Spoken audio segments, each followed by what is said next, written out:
Bago natin simulan ang lahat, may tanong ako sa'yo. Kaibigan ba kita? Kaibigan ba kita na kapag meron akong problema or kahit anong pinagdaraanan, nandyan ka? Kaibigan ba kita na kahit wala akong pera, lagi ka pa rin nandyan? Pero kung hindi, ano nga ba ako sa'yo? Yan ang mga tanong na gusto kong malaman mula sa'yo. Dahil sa panahon ngayon, kakaibiganin ka na lang pag may kailangan sa'yo. Kakaibiganin ka na lang pag may pakinabang ka. Kakaibiganin ka na lang pag sikat ka. Kayo, tanungin ko kayo, may mga kaibigan rin ba kayong ganito? Kaibigan na lang pag may kailangan? Kaibigan ka lang pag may pera ka?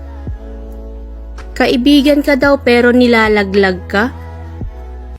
Kaibigan na mabait sa'yo pag hihingi ng pabor?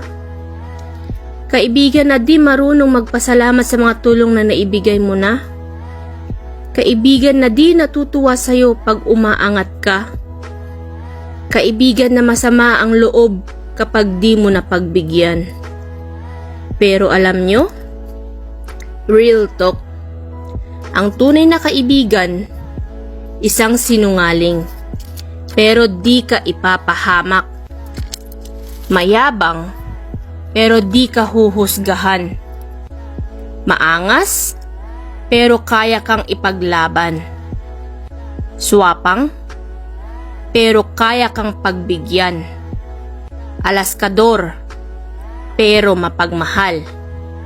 Ulyanin, pero di ka kakalimutan.